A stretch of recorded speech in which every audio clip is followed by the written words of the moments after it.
Have you ever noticed that every time you're around somebody, maybe you go out to meet your friends, go to work or to some events, things feels like a battlefield? Like many connections in your life feels like they are draining you more than they are expanding you.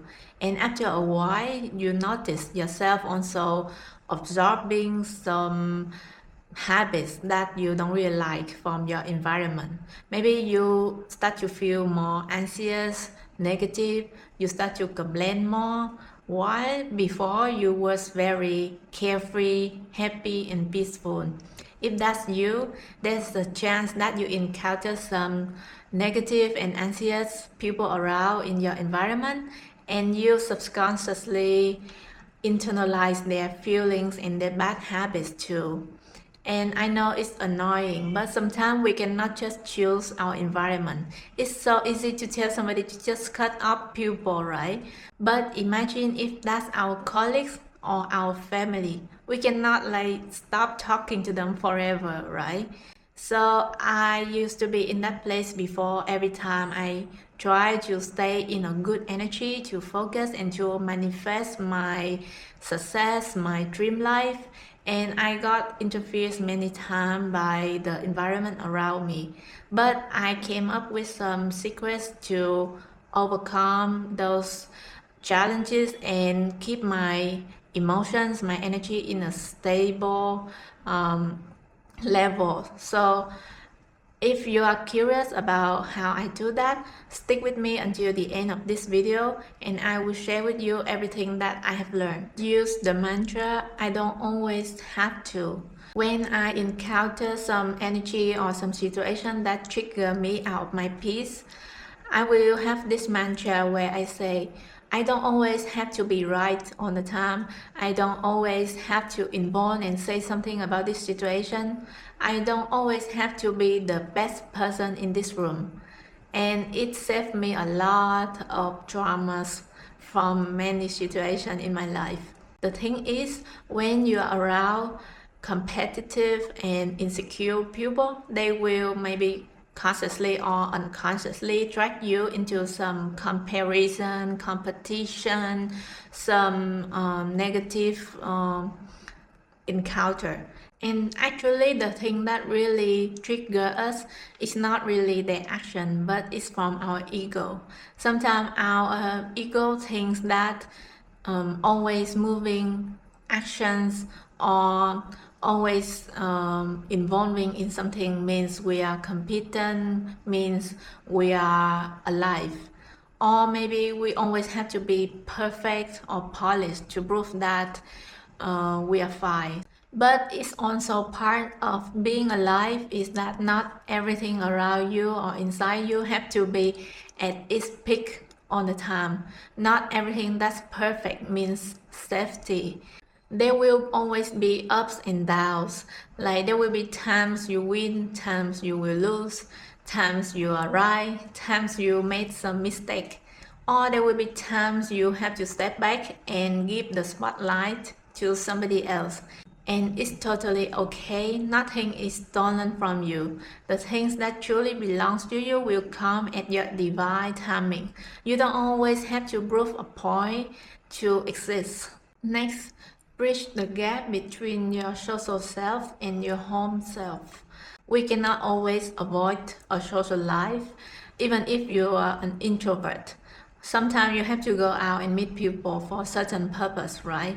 So the best way I did to feel so comfortable and confident around people is to be really authentic.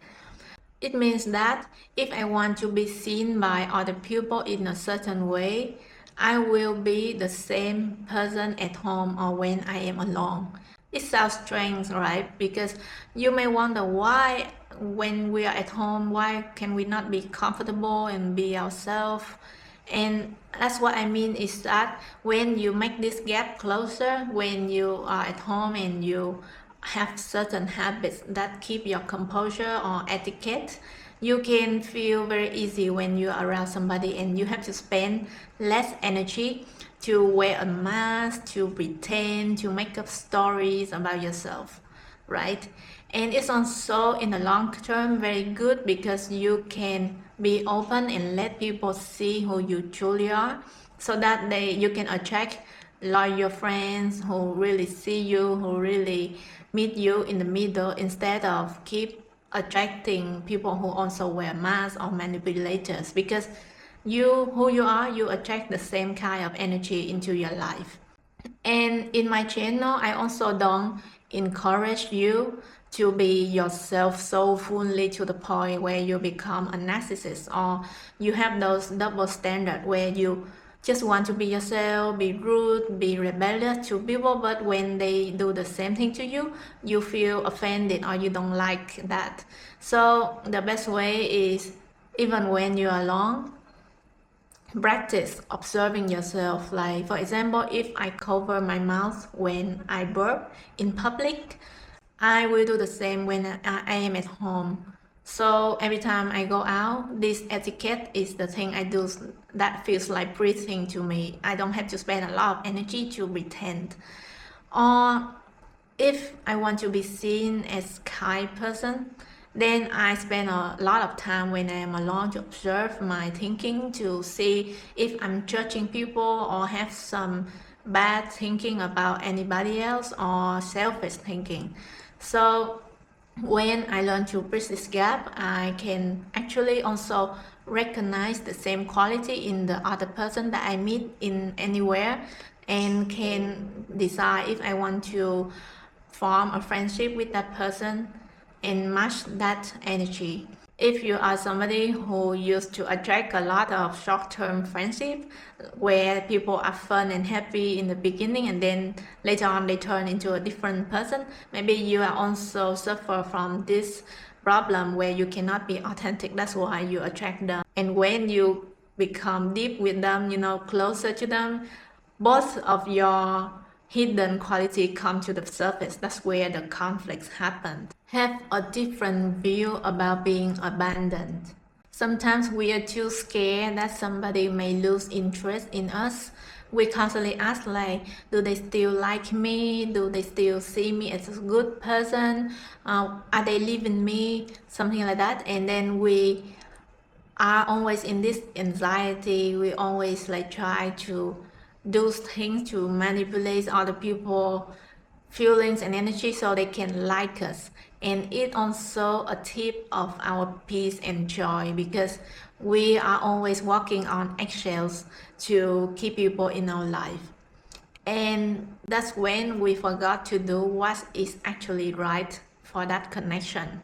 For example, you feel like your friend is doing something off or wrong, or maybe she have a wrong perception about herself, and you want to tell her, but you're too scared that she will be angry and don't like you anymore, so you just press it down.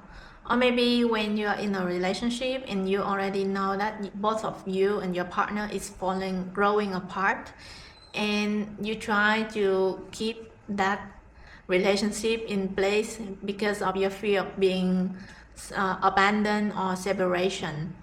But when that relationship doesn't grow both of you anymore or give both of you peace anymore. I used to be so scared of separation or being abandoned before, and I used to have a lot of nightmares when I'm with somebody, or I used to have a lot of dreams of my parents leaving me. And it's funny that I can only learn to let go of my fear of being left out or abandoned, is that I have to go through a lot of separations myself. And that's when I realized that I will be just fine. So if you're so scared of being abandoned in a relationship, I just want you to know that if separation happens, you will be just fine. So the pain, you will feel painful in the beginning, but it won't be prolonged and brutal as you imagine right now. We all lose somebody in our life. If not to some kind of problems or separation, we will still lose them in the end of their life or of our life, right? And it's also not linked to who you are. Like, everybody has been abandoned before. Even the best people, maybe millionaire, billionaire, you see, they all lost somebody in their life.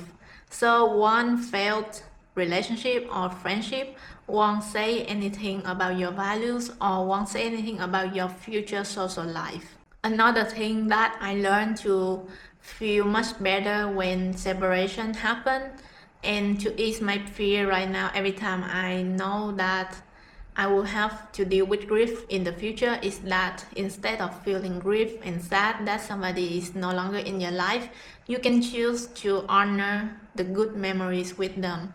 So for example, you used to go to some nice restaurant with that person.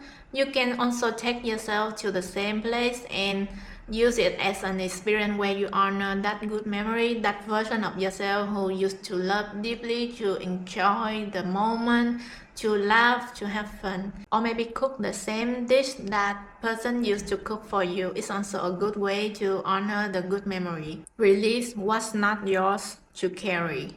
When we encounter some dramatic or negative people, especially if they are our loved one, of course, like our first instinct is to try to fix them, to change them, to tell them something to stop being negative, right?